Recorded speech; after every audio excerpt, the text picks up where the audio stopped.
Hi everyone. तो इस video में हम लोग एसपीपीएससी का जो असिस्टेंट प्रोफेसर जूलॉजी का एग्ज़ाम हुआ था 26 मई 2023 उसको हम डिटेल में समझेंगे। तो क्योंकि उसमें 30 क्वेश्चन तो जनरल के थे और 70 क्वेश्चन सब्जेक्ट मतलब जूलॉजी के थे, तो हम 31 से स्टार्ट करेंगे। इसमें बोला गया है consider the following statements with reference to succession के रिगार्डिंग 3 स्टेटमेंट दी गई हैं और ये बोला गया है कि कौन से मॉडल को ये सूट कर रही हैं लाइनें, मतलब कौन से मॉडल में ये एग्जैक्ट बोला गया है। फर्स्ट तो है it involve strong competitive interactions, means species के बीच में कंपटीशन होगा। तो इससे ये चीज़ तो क्लियर है कि फैसिलिटेशन मॉडल तो नहीं हो सकता, जैसे हम देख रहे हैं।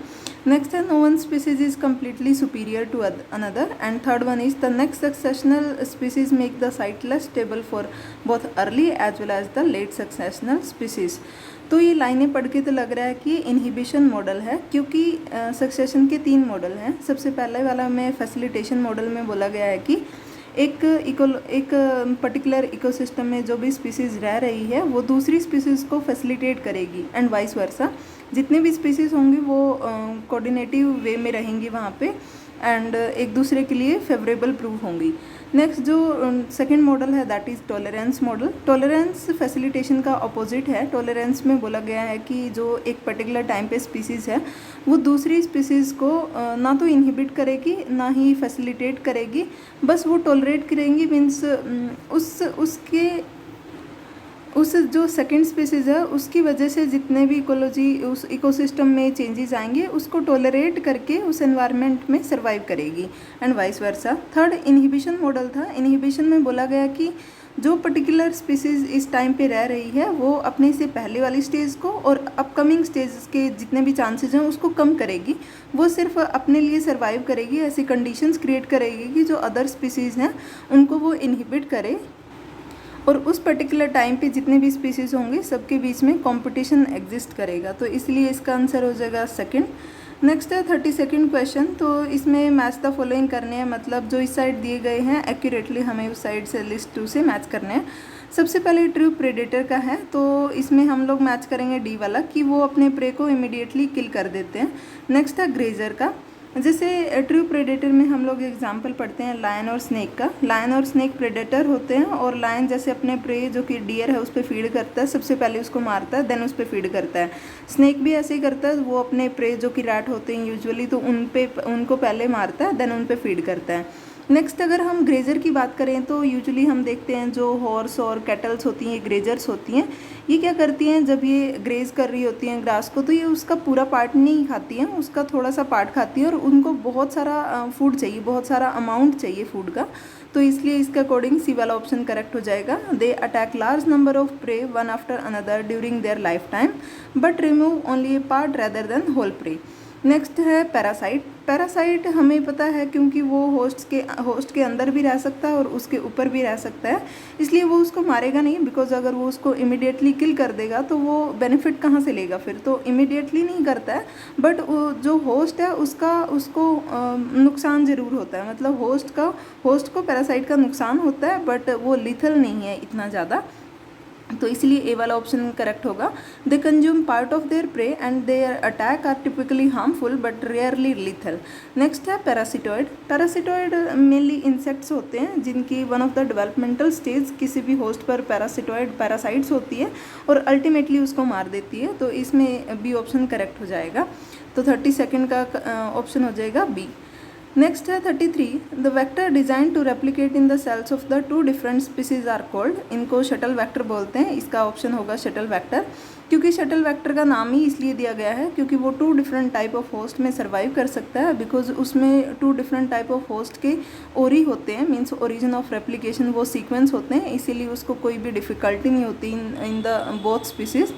तो अगर जो फैजमिड होते हैं वो ये नाम से ही पता चल रहा है, फेज और मिड मीन्स बैक्टीरियोफेज और प्लाज्मिड। प्लाज्मिड यूजुअल बैक्टीरिया का जो एक्स्ट्रा क्रोमोसोमल पार्ट होता है, बैक्टीरियोफेज मीन्स किसी वायरस से दोनों से इंटीग्रेट करके एक स्ट्रक्चर बनाई गई है, दैट इज़ फैजमिड।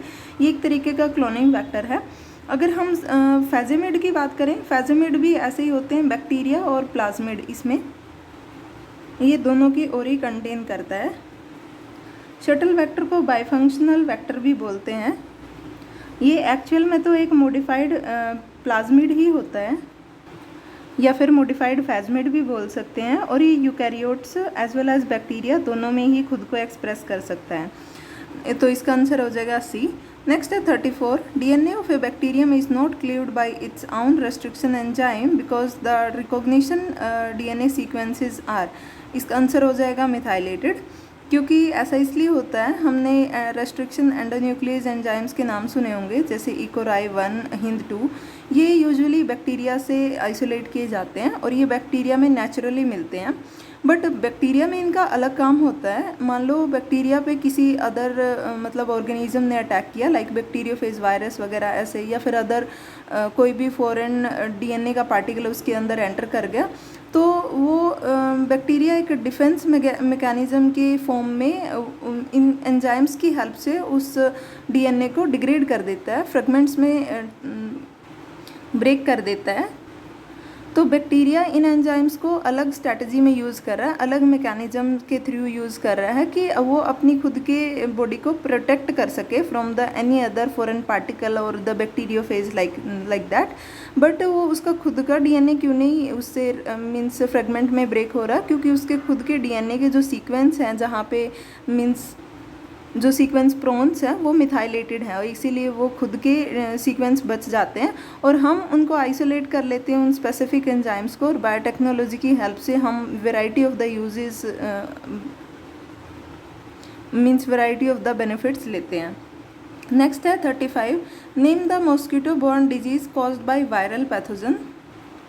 तो इसका आंसर आएगा जापानीज एंसेफेलाइटिस। तो एंसेफेलस का मतलब होता है रिलेटेड टू हेड, और इस डिजीज़ में ब्रेन स्वेलिंग हो जाती है।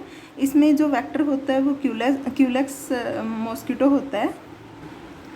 अगर हम फिलारियासिस की बात करें तो ये मॉस्किटो बॉर्न राउंडवॉर्म डिजीज़ है, एक तरीके का राउंडवॉर्म इसको कॉज करता है, जिसको विचेरिया बैंक्रॉफ्टी बोलते हैं, और इस डिजीज़ में लिम्फेटिक वेसल्स की ब्लॉकेज हो जाती है। नेक्स्ट अगर टाइफस फीवर की बात करें तो ये एक बैक्टीरियल डिजीज़ है जो रिकेटिसिया बैक्टीरिया के थ्रू होती है, and it is mediated by flea और लाइस। और अगर प्लेग की बात करें तो इसको ब्लैक डेथ डिजीज़ भी बोलते हैं। This is bacterial infection which is caused by flea, इसलिए इसका आंसर फर्स्ट हो जाएगा। नेक्स्ट 36 क्रोमोसोम है, 36 क्वेश्चन नंबर है, sex chromosome based dosage compensation in human is brought about by. Dosage compensation का मेनली कंसेप्ट म्यूलर ने दिया था जब वो ड्रोसोफिला पे एक्सपेरिमेंट्स कर रहे थे। तो उसमें उन्होंने क्या देखा था, जैसे यूजुअल मेल में क्या होता है, XX क्रोमोसोम होता है, सेक्स क्रोमोसोम, और फीमेल फीमेल में होता है XX और मेल में XY होता है। तो क्योंकि फीमेल में एक X क्रोमोसोम ज़्यादा होता है और मेल में कम है क्रोमोसोम, X क्रोमोसोम कम है, तो डोजेज कंपेंसेट मतलब दोनों में कंपेंसेट करने के लिए क्या होता है कि जो X क्रोमोसोम है मेल का वो हाइपर एक्टिवेट हो जाता है, मीन्स वो उतने ही जीन्स हैं उसमें उसके X क्रोमोसोम में, लेकिन हाइपर एक्टिवेशन हो जाता है, तो वो many type of and quantification of the protein synthesis increase हो जाती है। बट यहाँ पे क्वेश्चन में हमें ह्यूमंस में पूछा गया है, तो although sex chromosome sex determination का टाइप तो सेम होता है, लाइक मेल में तो XY होता है और फीमेल में XX होता है, तो यहाँ पे डोजेज कंपेंसेशन अलग तरीके से होता है कि जैसे फीमेल में XX है तो उनमें से एक X क्रोमोसोम इनएक्टिवेट हो जाता है, और ये चीज़ हमने देखी भी होगी फीमेल्स में बार बॉडी का कंसेप्ट देखने को मिला था कि बार बॉडी फीमेल्स में ही देखने को मिलती हैं, क्योंकि उनमें 2 X क्रोमोसोम होते हैं तो एक X क्रोमोसोम इनएक्टिवेट होता है, और जब हम इनको स्टेन करते हैं तो वो बार की तरह दिखता है, बार इन द सेंस कि वो डार्कली स्टेन्ड हो जाता है, मीन्स वो इनएक्टिवेट है। इनएक्टिवेट मीन्स कि ट्रांसक्रिप्शनली इनएक्टिवेट है, वो कोई प्रोटीन सिंथेसिस या फिर RNA सिंथेसिस नहीं करता है। अदर जो X क्रोमोसोम है सिर्फ वही एक्टिवेट होता है। और बार बॉडी का फॉर्मूला होता है n-1, n होता है number of the X chromosome, तो फीमेल में क्योंकि 2 हैं तो एक बार बॉडी दिखती है, और मेल में क्योंकि एक ही X क्रोमोसोम है तो उनमें कोई बार बॉडी नहीं दिखती है। बार बॉडी सबसे पहले जीनोड stage of the nerve cell in the cat देखी गई थी, वो भी फीमेल्स में, तो इसका आंसर हो जाएगा फर्स्ट। नेक्स्ट 37 क्वेश्चन पे मूव करते हैं। Mobile genetic elements present in human genome are. यहाँ पे ह्यूमन जीनोम पूछा गया है। तो इसका आंसर हो जाएगा first and second. Lines and science he human genome में मिलते हैं। तो सबसे पहले अगर मोबाइल जेनेटिक एलिमेंट्स की बात करें तो इनको ट्रांसपोजेबल एलिमेंट बोलते हैं, या फिर जंपिंग जीन्स भी बोलते हैं, या फिर सेल्फिश जीन्स भी बोलते हैं। और अगर इनकी डेफिनेशन की बात करें तो these are the sequence of DNA which moves from one location to another in genome. और अलग अलग मतलब, और इनका जो डिस्ट्रीब्यूशन है वो बैक्टीरिया और प्लांट से लेके हायर वर्टिब्रेट्स में भी मिलता है, लाइक ह्यूमंस में भी मिलता है। बैक्टीरिया में इनके एग्जांपल की बात करें तो IS element, IS means insertion sequence होते हैं, और कंपोजिट सीक्वेंस। यूकैरियोट्स में अगर ड्रोसोफिला की बात करें तो पी एलिमेंट्स होते हैं। मेज की बात करें तो डीएस और एसी एलिमेंट्स होते हैं। AC means activator and DS mean dissociation. और ह्यूमंस की बात करें तो दो मेन ट्रांसपोजेबल एलिमेंट्स होते हैं, लाइंस और साइंस। लाइंस में एग्जांपल होता है L1 और साइंस में होता है LU सीक्वेंसेस। तो इसीलिए इसका आंसर फर्स्ट हो जाएगा। फर्स्ट मीन्स कि लाइंस एंड साइंस दोनों। नेक्स्ट है 38th, cell cycle is controlled by change in. तो सेल साइकिल को के जो डिफरेंट ट्रांजिशंस होते हैं उसको कंट्रोल करने के लिए दो मेन इंजन होते हैं। फर्स्ट तो है साइक्लिन एंड सेकंड है सीडीके। साइक्लिन तो एक रेगुलेटरी कंपोनेंट है और इसके कंसंट्रेशन के बेस पे ही ट्रांजिशन कंट्रोल होते हैं। और सीडीके एक कैटालिटिक कंपोनेंट है, इसकी एक्टिविटी के बेस पे, मतलब जो प्रोटीन काइनेज और प्रोटीन जो फॉस्फोराइलेज एंजाइम है वो इसकी एक्टिविटी को कंट्रोल करते हैं एंड दस इनडायरेक्टली ये सेल साइकिल को कंट्रोल करता है। ऑल्दो इसकी कंसंट्रेशन पे ज़्यादा मैटर नहीं है कि कंसंट्रेशन बदल रही है, कंसंट्रेशन सिर्फ साइक्लिन की बदलती है। तो इसीलिए यहाँ पे हो जाएगा कंसंट्रेशन ऑफ सीडीके एंड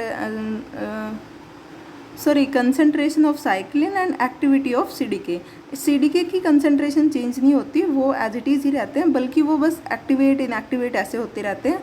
और साइक्लिन्स की कंसंट्रेशन चेंज होती रहती है, लाइक एक कोई पर्टिकुलर सेल की स्टेज चल रही है तो दूसरे वाले इनएक्टिवेट रहेंगे या फिर वो डिग्रेड हो जाएंगे, और जैसे ही नेक्स्ट स्टेज आएगी तो उसके पर्टिकुलर साइक्लिन्स एक्टिवेट हो जाएंगे। नेक्स्ट है 39th क्वेश्चन। तो इसमें नेफ्रॉन के जो डिफरेंट सेगमेंट्स होते हैं उनके फंक्शन पे ये क्वेश्चन है। सबसे पहले है ascending loop of Henley and इसको हमें मैच करना है। तो हम बेसिकली बात कर लेते हैं कि असेंडिंग और डिसेंडिंग में थोड़ा सा डिफरेंस होता है कि जो डिसेंडिंग होता है वो सिर्फ वाटर परमिएबल होता है, सॉल्ट से इम्परमिएबल होता है। और जो असेंडिंग होता है उसके दो पोर्शन होते हैं, एक होता है लोअर थिनर, वो ये जो असेंडिंग पोर्शन होता है वो सॉल्ट के परमिएबल होता है बट वाटर के इम्परमिएबल होता है। बट जो लोअर पोर्शन होता है उसमें सॉल्ट का मूवमेंट पैसिवली होता है। और जो अपर पार्ट होता है लूप ऑफ हेनले वो थिक सेगमेंट होता है और उसमें active transport of the electrolyte होता है। और है पीसीटी। सबसे पहले पीसीटी आता है नेफ्रॉन का पार्ट ग्लोमेरुलस के बाद। तो पीसीटी होता है प्रॉक्सिमल कॉन्वोल्यूटेड ट्यूब।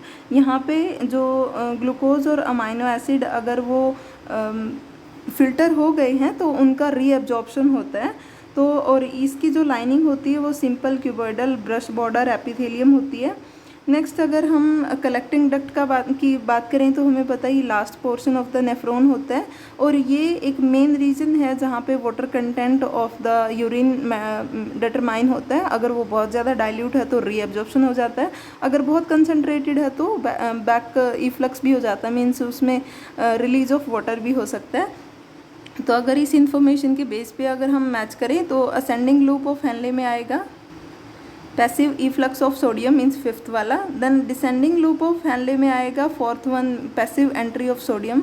वैसे ये नहीं आना चाहिए सोडियम वाला, मुझे थोड़ा सा इसमें कन्फ्यूजन लग रहा था कि वाटर से रिलेटेड ही चीज़ें देनी चाहिए डिसेंडिंग वाले लूप ऑफ हेनले के रिगार्डिंग जब भी बात कर रहे हैं। सोल्ट का वहाँ पे कोई रोल नहीं होता, सिर्फ वाटर का रोल होता है कि वो जैसे ही मतलब डिसेंडिंग लूप ऑफ हेनले में जैसे ही नीचे की तरफ मूव करते हैं तो वाटर रिमूव हो जाता है उससे लूप ऑफ हेनले से, तो इसीलिए ऑस्मोलैरिटी इंक्रीज हो जाती है। तो थोड़ा सा ये मुझे कॉन्ट्राडिक्टरी लगा, बट ऑप्शंस के अकॉर्डिंग यही हो रहा था, बाकी ऑप्शंस जब मतलब मैच किए तो यही ठीक हो रहा था। नेक्स्ट सी की अगर बात करें प्रॉक्सिमल ट्यूब्यूल, तो इसमें तो हमें पता है रीअब्जॉर्प्शन ऑफ ग्लूकोज होता है एंड कलेक्टिंग डक्ट में डिफ्यूजन ऑफ वाटर होता है। ये इसलिए फर्स्ट ऑप्शन करेक्ट हो जाएगा, क्योंकि बाकी एकदम मैच कर रहे थे इस ऑप्शन में, इसीलिए ये ऑप्शन करेक्ट है। अदरवाइज मुझे डिसेंडिंग लूप ऑफ हेनले का सही नहीं लगा। नेक्स्ट है रिसेसिव एक्स लिंक्ड ट्रेट्स। हमें ये बताना है कि जो ये this particular type of disease का क्या अकरेंस होता है, मतलब किस में मिलने की क्या चांसेस होते हैं। तो इसका थर्ड आंसर हो जाएगा कि वो मेल्स में ज़्यादा एक्सप्रेस होते हैं, इसके चांसेस, इसकी लाइक्लीहुड इंक्रीज हो जाती है। ऐसा इसलिए, एक तो वो है एक्स लिंक्ड, क्योंकि अभी फीमेल में तो अगर होगा भी तो वो कैरियर की तरह काम कर सकती हैं, मतलब उनकी डिजीज़ होने की कंडीशन या प्रोबेबिलिटी बहुत कम है क्योंकि वो रिसेसिव हैं। दूसरी चीज़, और अगर मेल में अगर हो गया तो रिसेसिव भी होगा तो क्या उनके पास तो एक ही एक्स क्रोमोसोम है, अगर उसमें मतलब अगर एक ही क्रोमोसोम अफेक्ट हुआ तो वो डिजीज्ड हो जाएंगे।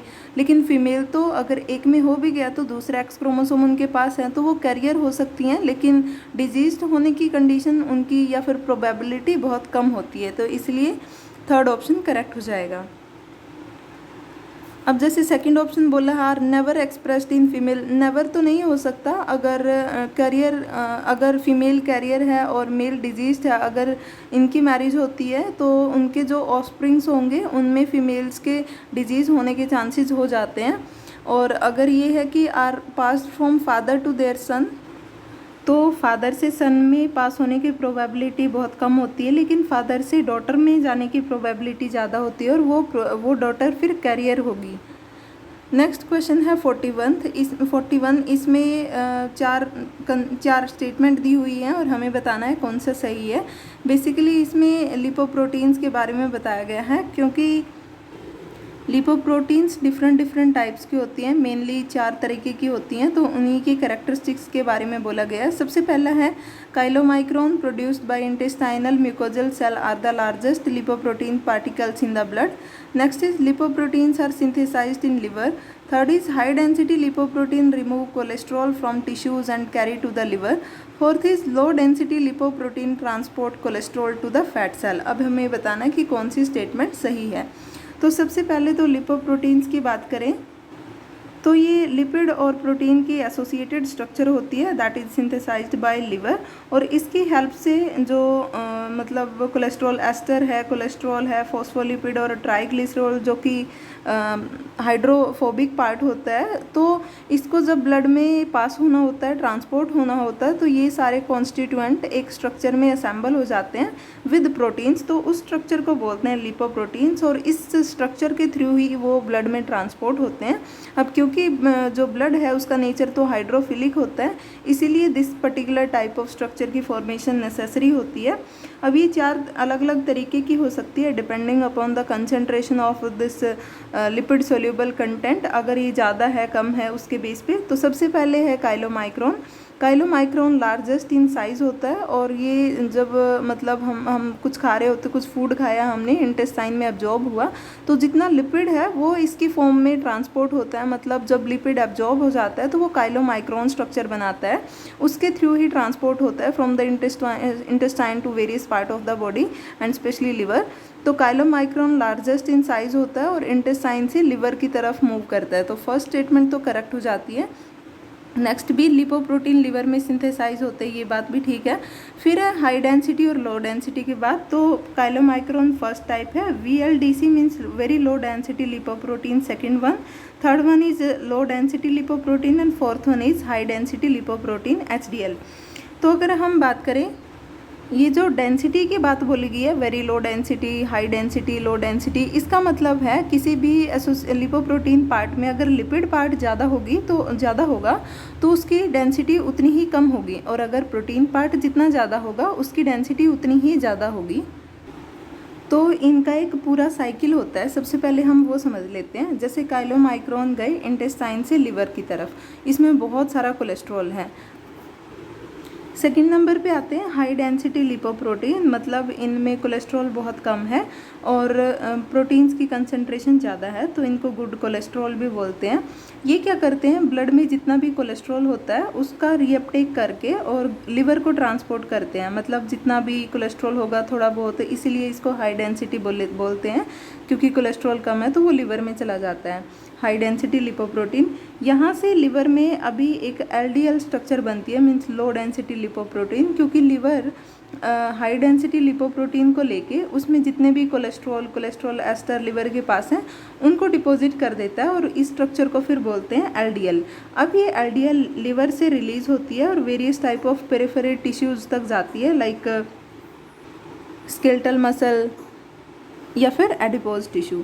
तो ये पूरा अगर हमें लिंक याद होगा तो ये क्वेश्चन हो जाएगा। तो इसके हिसाब से first second and third correct है, फोर्थ करेक्ट नहीं है क्योंकि low density lipoprotein transport cholesterol to the fat cell, तो इसीलिए ये इनकरेक्ट है fourth one. Low density lipoprotein transport cholesterol to fat cell, यहाँ फैट सेल नहीं आएगा बल्कि जो पेरिफेरी में जितने टिश्यू हैं लाइक नॉर्मल जिनमें मेटाबॉलिज्म चल रहा है वहाँ पे ट्रांसपोर्ट करने का काम करता है।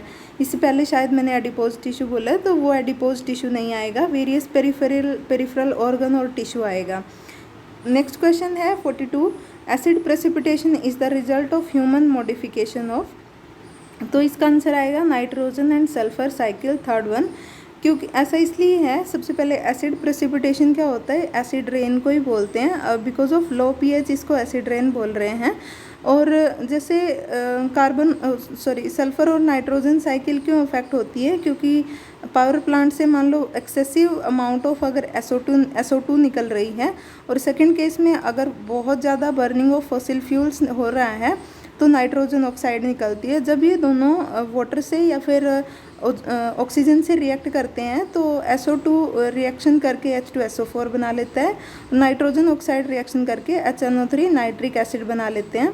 तो इसीलिए दोनों की साइकिल जब मीन्स अफेक्ट होती है, एक्स्ट्रा यूज़ होता है जब इनका, तो इसीलिए concentration of H2SO4 and HNO3 indirectly increase होती है और एसिड प्रेसिपिटेशन होता है। मीन्स जो रेन होती है, जो बारिश होती है, उसकी pH कम होती है, उसी को हम एसिड प्रेसिपिटेशन कह देते हैं। नेक्स्ट क्वेश्चन है, इसमें select the correct statement with reference to immunoglobulin IgG के बारे में बताना है। तो इसमें ऑप्शन है, फर्स्ट है gene cluster coding for heavy chain of IgG are on the one chromosome and for the light chain are on the another. ये स्टेटमेंट बिल्कुल सही है कि हैवी चेन के जो जीन्स है वो अलग पे होते हैं। बेसिकली जो हैवी चेन के होते हैं वो 14 क्रोमोसोम पे होते हैं, और लाइट चेन की, क्योंकि लाइट चेन दो तरीके की होती है, कापा और लैम्डा, इन दोनों के भी अलग अलग क्रोमोसोम पे होते हैं। कापा के सेकंड क्रोमोसोम पे जीन्स होते हैं और लैम्डा के 22nd पे होते हैं। नेक्स्ट है, gene cluster coding for heavy chain and light chain of the IgG are on the same chromosome, तो सेम क्रोमोसोम पे तो बिल्कुल नहीं होते, अलग अलग पे होते हैं। नेक्स्ट है, variable region for heavy chain of IgG is encoded by 2 family of the genes. ये बेसिकली 2 फैमिली तो नहीं आएगा, 50 different type of VH genes होते हैं, वो डिफरेंट टाइप की रीअरेंजमेंट होती है, इसीलिए इतने वेरिएबल होते हैं। और नेक्स्ट ऑप्शन है, variable region for light chain of IgG is encoded by 3 family of the genes, तो इसमें 3 फैमिली भी नहीं आएगा।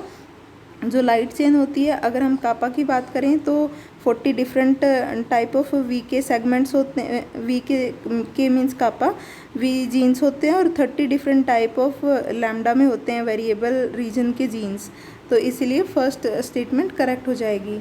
नेक्स्ट है, Schuffner's dots in Plasmodium vivax are present in, तो इसका आंसर हो जाएगा on the surface of infected RBC। ये तो बिल्कुल सिंपल ही क्वेश्चन था, लेकिन हाँ हो सकता है इस फर्स्ट ऑप्शन में और थर्ड में थोड़ा मीन्स कन्फ्यूज़न हो जाए, लेकिन थोड़ा इसको समझ लेते हैं इसके पूरे मैकेनिज़्म को। तो सबसे पहली स्टेज जो कि ह्यूमन को इन्फेक्ट करती है वो स्पोरोजोइट होती है। स्पोरोजोइट जैसे ह्यूमन के अंदर एंटर करती है तो ह्यूमंस में वो साइजोनी दिखाती है, साइजोन्स बनाती है बहुत सारे, ना कि स्पोरोजोइट। तो ह्यूमन में जितनी भी उसकी साइकिल चलती हैं उसको एसेक्सुअल साइकिल्स बोलते हैं, और इसीलिए उसको सेकेंडरी होस्ट भी बोलते हैं ह्यूमंस को। साइजोनी बेसिकली 2 जगहों पे होती है, सबसे पहले लिवर में होती है, देन RBC में होती है। तो लिवर में जब तक भी ये साइजोन्स रहते हैं तब तक कोई मीन्स कोई सिम्टम नहीं दिखता है, क्योंकि वहाँ पे ये सिर्फ फीड कर रही होती हैं और ये सेक्सुअल रिप्रोडक्शन करते हैं। लेकिन जैसे RBC में पहुँचते हैं ये साइजोन्स के डिफरेंट फॉर्म, तो यहाँ पे ये डैमेज करना शुरू कर देती हैं RBC को। और RBC में ये स्कुफनर डॉट्स के अलावा और भी बहुत सारी स्टेजेस और करेक्टरिस्टिक्स हैं, जैसे कि सबसे पहले सिग्नेट रिंग स्टेज बनाते हैं, then amoeboid stage, then haemozoin granules release करते हैं, जिसकी वजह से हमें फीवर और चिल फील होती है। मीन्स ठंड लगती है। और नेक्स्ट है स्कुफनर डॉट दिखते हैं। ये स्कुफनर डॉट बेसिकली जब ये आरबीसी को एंगल्फ कर लेता है, मीन्स पूरा खा लेता है, कंज्यूम कर लेता है, उसके बाद ये दिखते हैं। ये इओसिनोफिलिक ग्रैन्यूल्स होते हैं। तो इसीलिए इसका आंसर हो जाएगा on the surface of infected RBC. और थोड़ा और अगर बात करें तो स्पोरोजोइट के बारे में, तो जब मॉस्किटो में इसकी सेक्सुअल स्टेज चलती है और इसीलिए उसको प्राइमरी होस्ट बोलते हैं। और मॉस्किटो में स्पोरोजोनी चलती है, मीन्स स्पोरोजोइट फॉर्मेशन वाली स्टेज चलती है। नेक्स्ट क्वेश्चन पे मूव करते हैं 45। Which of the following combination of property hold true for the structure of DNA proposed by Watson and Crick. तो 4-5 स्टेटमेंट दी हुई हैं, हमें बताना है कि वाटसन एंड क्रिक के अकॉर्डिंग कौन कौन सी स्टेटमेंट सही है। फर्स्ट है it is a double strand right handed helical structure, ये बात बिल्कुल सही है। The two chains are parallel in polarity, तो ये हमें पता है पैरेलल नहीं होती हैं, एंटी पैरेलल होती हैं। मतलब एक की अगर पोलैरिटी 5 है एक स्ट्रैंड की, तो दूसरे की 3rd होती है। नेक्स्ट है the diameter of the helix is 2 nanometre and pitch of the helix is 3.4, तो ये भी बिल्कुल सही है। और हर एक बेस पेयर के बीच में कितना गैप होता है, 0.34 नैनोमीटर। नेक्स्ट है there are 10 base pair in each turn, ये भी बिल्कुल सही है। The degree of rotation for each base pair is -36 degree. इसका बेसिकली माइनस नहीं आएगा, प्लस आएगा, क्योंकि एक सिंगल रोटेशन का मतलब है 360 डिग्री। एक सिंगल रोटेशन में 10 बेस पेयर होते हैं, मीन्स 10.4 भी लगा सकते हैं हम बी टाइप ऑफ डीएनए में। तो अगर एक सिंगल टर्न में 10 बेस पेयर हैं तो एक बेस पेयर का टर्न कितना हो जाएगा, 36 डिग्री हो जाएगा। तो वो माइनस कैसे हो सकता है, वो प्लस होगा, क्योंकि वो टर्न कर रहा है, इसीलिए 36 प्लस आएगा। तो इसलिए ये ऑप्शन नहीं आ सकता, इसीलिए इसका ऑप्शन हो जाएगा 1, 3rd and 4th he correct हैं, 5th करेक्ट नहीं है। नेक्स्ट है 46th Valsalva manoeuvre during heavy weight lifting, तो इसका आंसर हो जाएगा रिड्यूस्ड वीनस रिटर्न। सबसे पहले इस कंडीशन के बारे में समझते हैं। This condition is basically is done to increase the performance, और इसमें क्या होता है, फोर्सफुल एक्सपायरेशन होता है अगेंस्ट द क्लोज्ड ग्लोटिस। इसमें फिजियोलॉजिकल अडेप्टेशंस क्या होती हैं, 3-4 फिजियोलॉजिकल अडेप्टेशन होती हैं because of this. Reduce the cardiac output and जो मीन्स वॉल्यूम है इन द अयोटा, उसकी वॉल्यूम कम हो जाएगी और प्रेशर ज़्यादा हो जाएगा। ऐसे ही वीनस रिटर्न में भी वॉल्यूम कम और प्रेशर ज़्यादा हो जाएगा, इसलिए इसका ऑप्शन होगा reduce venous return. Next question है SYBR green is useful in real time PCR because, इसका आंसर होगा fluoresces only when bound to double stranded RNA. तो इस क्वेश्चन को समझने के लिए हम इसके कंपैरिजन में टैकमैन एसे को भी पढ़ लेते हैं। एक होता है साइबर ग्रीन एसे और एक होता है टैकमैन एसे। दोनों की बेसिकली एक एडवांटेज बोल सकते हैं, वो ये है कि दोनों को ही पीसीआर बेस्ड रिएक्शंस में as a fluorescent molecule use करते हैं। लेकिन दोनों में डिफरेंस ये है कि साइबर ग्रीन को प्रोब की कोई ज़रूरत नहीं है। साइबर ग्रीन एक फ्लोरोसेंट डाई है और वो सफिशिएंट होती है, लेकिन टैकमैन एसे में एक प्रोब यूज़ करते हैं। टैकमैन जो कंपोनेंट है उसके 2 पार्ट होते हैं, एक होता है रिपोर्टर और एक होता है क्वेंचर। तो इसमें क्या होता है कि जब भी डबल स्ट्रैंडेड डीएनए बनेगा तब ये रिपोर्टर और क्वेंचर अलग अलग हो जाएंगे और लाइट एमिट होगी। तो हमें पता चलेगा कि क्वांटिफिकेशन हम इस चीज़ से करेंगे कि जितना ज़्यादा डबल स्ट्रैंडेड डीएनए होगा उतनी ही लाइट एमिट होगी। लेकिन साइबर ग्रीन में क्या होता है, यहाँ पे प्रोब की कोई ज़रूरत नहीं होती। यहाँ पे डायरेक्ट साइबर ग्रीन जितना ज़्यादा डबल स्ट्रैंडेड डीएनए होगा उसके साथ इंटरकलेट कर जाती, मतलब उसके साथ बाइंड कर जाएगी। तो यहाँ पे किसी प्रोब की ज़रूरत नहीं है। बेसिकली इनका जो प्रिंसिपल है वो सेम ही है, लेकिन सिर्फ डिफरेंस इतना ही है कि इसको प्रोब की ज़रूरत नहीं है और ये डायरेक्टली जो डबल स्ट्रैंडेड डीएनए होता है उससे बाइंड कर जाती है। लेकिन टैकमैन में क्या था, जितना ज़्यादा डबल स्ट्रैंडेड डीएनए उतना टैकमैन रिलीज हो जाता है, बल्कि डीएनए के सेगमेंट से जितना ज़्यादा डीएनए होगा उतनी ज़्यादा रिलीज्ड फॉर्म ऑफ जो रिपोर्टर मॉलिक्यूल, जो फ्लोरोसेंट मॉलिक्यूल है उतना ज़्यादा होगा। तो इसलिए साइबर ग्रीन का ये भी मीन्स यूज़फुल यूज़फुलनेस है कि वो डबल स्ट्रैंडेड डीएनए से डायरेक्टली बाउंड कर देती है और डायरेक्टली हमें रिजल्ट मिलते हैं फ्लोरोसेंसी के बेस पे। नेक्स्ट क्वेश्चन है 48। ये हार्डी वेनबर्ग इक्विलिब्रियम के बेस पे क्वेश्चन है। इसमें बोला गया है किसी एक पर्टिकुलर पॉपुलेशन में दो एलील्स हैं ए और बी। ए की जो फ्रीक्वेंसी है दैट इज़ 0.2 एंड बी की है 0.8। तो इसमें बोला गया है अगर एक 300 पीपल का इंडिविजुअल्स का सैंपल हो तो उसमें होमोजाइगस अलील ए की कितनी फ्रीक्वेंसी, कितने नंबर होंगे, कितने इंडिविजुअल होंगे, हमसे ये पूछा गया है। तो हमें पता है ए की फ्रीक्वेंसी है 0.8 और बी की है ए की है 0.2 और बी की है 0.8। तो हमें ए की निकालनी है, मीन स्मॉल ए की निकालनी है। तो इसका हम कैसे निकालेंगे, जब ए प्लस बी का whole square that is equal to a plus b plus 2ab ऐसे ही निकालते हैं। तो जब ए स्मॉल ए करेंगे तो हमें आ जाएगा 0.2 into 0.2 that would be equal to 0.04।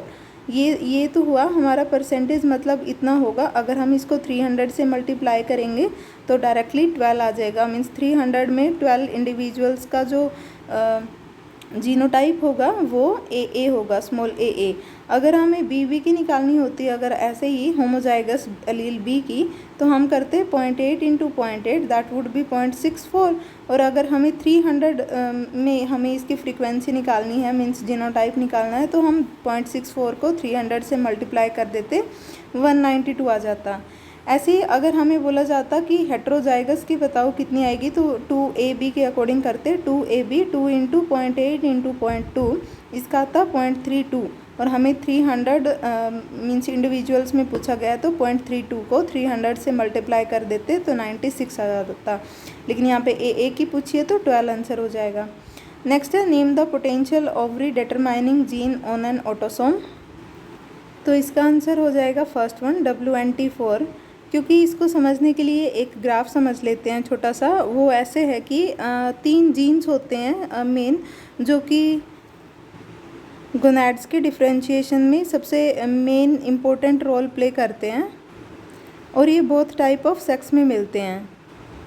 In the early stages of gonad differentiation ये 3 जीन हैं SF1, WT1 और WNT4। ये 3 ही gene main important role play करते हैं टेस्टिस और ओवरी के डिफरेंशिएशन में। मीन्स कौन सा सेक्स ऑर्गन बनेगा, आइदर टेस्टिस और ओवरी। तो अगर मेल की बात है, अगर मेल में ये सब कुछ हो रहा है, मीन्स जो फ्यूचर सेक्स होगा अगर वो मेल होगा तो कैसे काम करते हैं ये तीनों जीन बाइपोटेंशियल गोनैड पे काम करते हैं। और एक जीन होता है SRY जीन, उसको एक्टिवेट करते हैं। SRY जीन बेसिकली आगे जाके SOX9 को एक्टिवेट करता है और SOX9 ही टेस्टिस के फॉर्मेशन में इम्पोर्टेंट रोल प्ले करता है, मीन्स टेस्टिस की फॉर्मेशन करवाता है। नेक्स्ट अगर ये फीमेल की कंडीशन होती, मीन्स जो फ्यूचर सेक्स है वो ओवरी होता, तो जो फ्यूचर सेक्स है वो फीमेल होता। अगर ओवरी की फॉर्मेशन करवानी है तो ये क्या करते हैं, जो SF1 है वो DAX1 को प्रमोट करता है अकेला। SF1 DAX1 की सिंथेसिस इंक्रीज कर देता है और DAX1 ओवरी के फॉर्मेशन में इम्पोर्टेंट रोल प्ले करता है। लेकिन जो WT1 और WNT4 हैं वो इनएक्टिवेटेड होते हैं। जो फर्दर अगर एक्टिवेटेड थे तो SOX9 को एक्टिवेट कर रहे थे, बट क्योंकि अभी ये इनएक्टिवेटेड हैं तो SOX9 इनएक्टिवेटेड होता है और टेस्टिस की फॉर्मेशन नहीं कर पाता है। अगर हम इनकी फुल फॉर्म की बात करें तो WNT4 होता है WNT फैमिली मेम्बर 4। SF1 होता है स्टेरिडोजेनिक फैक्टर 1। DAX होता है dosage sensitive sex reversal on chromosome X। तो इसीलिए DAX1 ओवरी की फॉर्मेशन में रिस्पॉन्सिबल तो था, लेकिन क्वेश्चन में पूछा गया ना ऑटोसोम पे कौन सा है। DAX के जो जीन्स होते हैं वो X क्रोमोसोम पे लोकेटेड होते हैं, इसलिए ये नहीं आएगा। इसीलिए WNT4 इसका आंसर होगा। नेक्स्ट क्वेश्चन है 50। Growth hormone is known to have anti insulin activity because it. ये तो बिल्कुल सिंपल ही क्वेश्चन था। अगर हमें इंसुलिन के फंक्शन पता हो कि ये पेरिफेरल टिश्यूज़ पे काम करता है, जैसे skeletal muscle, liver and adipose tissue, और इनमें ग्लूकोज का ट्रांसपोर्ट करवाता है। तो स्टेटमेंट के अकॉर्डिंग जो फर्स्ट है, suppresses the activity of insulin to stimulate uptake of glucose in peripheral tissue, तो यही हो जाएगा आंसर। सेकंड है enhance the ability of insulin to stimulate, अगर एनहेंस करेगा तो फिर एंटी इंसुलिन कैसे होगा, अगर इंसुलिन को काम करने के लिए एनहेंस करेगा। नेक्स्ट है suppresses glucose synthesis in liver, अब क्योंकि सिंथेसिस से ज़्यादा यहाँ पे इफ़ेक्ट नहीं होगा, एंटी इंसुलिन नहीं बोलेंगे।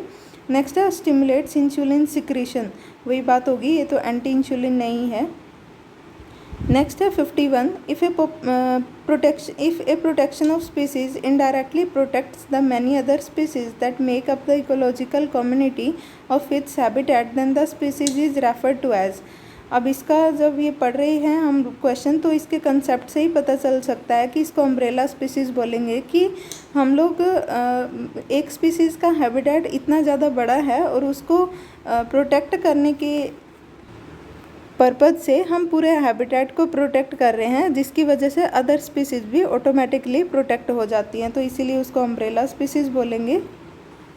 फ्लैगशिप स्पीसीज़ किसी भी एनवायरनमेंट की वो स्पीसीज़ होती हैं जो कि अपने स्पेशल कैरेक्टर्स की वजह से काफ़ी ऑलरेडी फेमस होती हैं, लाइक वल्नरेबिलिटी हो सकती है कि बहुत ज़्यादा वल्नरेबल हैं, अट्रैक्टिव हो सकती हैं, या फिर डिस्टिंक्ट हो सकती हैं from the other species, means किसी न किसी कैरेक्टर में वो बाकियों से अलग है।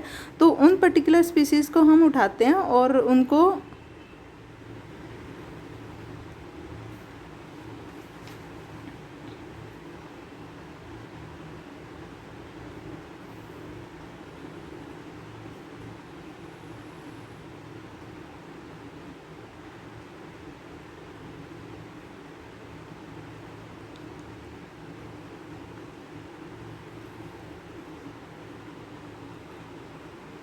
उनको मार्क कर देते हैं सो दैट कि उनको पब्लिसिटी मिले किसी न किसी पर्टिकुलर बेस पे, मीन्स वो ज़्यादा नोन हो जाए, मीन्स पब्लिक में अवेयरनेस हो उनके लिए, सो दैट कि उनको कंजर्व करने के पर्पज़ से बाकी अदर स्पीसीज़ भी ऑटोमेटिकली कंजर्व हो जाएं। ये फ्लैगशिप स्पीसीज़ होती हैं। कीस्टोन तो पता ही है, वो स्पीसीज़ होती हैं किसी भी इकोसिस्टम की जो उस पर्टिकुलर इकोसिस्टम के सर्वाइवल के लिए बहुत ज़रूरी होती हैं। ये साइज़ और बायोमास पे डिपेंड नहीं करता, ये the type of role and the function that particular species is playing उस पर डिपेंड करता है कि वो उस इकोसिस्टम के लिए कितनी ज़रूरी है। नेक्स्ट क्वेश्चन है ampulla of Lorenzini are peculiar sense organ to sense, तो इसका आंसर होगा electric field in water. Basically ये एम्पुला ऑफ लोरेंजिनी ये कार्टिलेजनस फिशेस और स्पेशली कार्टिलेजनस फिशेस में मिलती हैं ये स्ट्रक्चर, जैसे कि शार्क और रेस में। और इनकी स्ट्रक्चर की बात करें तो these are the small pores in the skin around the head and the under side, और इनको इलेक्ट्रोसेंसिटिव ऑर्गन भी बोलते हैं क्योंकि जो इनका प्रे है उनके अंदर जो मसल कॉन्ट्रैक्शन होती है उसकी वजह से इलेक्ट्रिक सिग्नल्स प्रोड्यूस होते हैं। उन इलेक्ट्रिक सिग्नल्स को ये जो एम्पुला ऑफ लोरेंजिनी होते हैं ये सेंस करते हैं और इजीली कैप्चर करने में ये सेंस ऑर्गन हेल्प करते हैं। नेक्स्ट क्वेश्चन है phenylketonuria is an example of genetic disease in which, इसमें क्या होता है ये पूछा गया है, तो इसका आंसर हो जाएगा first one, a single enzyme is not functional. अगर हम इस डिजीज़ की बात करें तो फिनाइलकीटोन्यूरिया ये एक ऑटोसोमल रिसेसिव डिजीज़ होती है जिसमें जो फिनाइल एलेनिन होता है वो टायरोसिन में कन्वर्ट नहीं हो पाता because of the deficiency of phenyl alanine hydroxy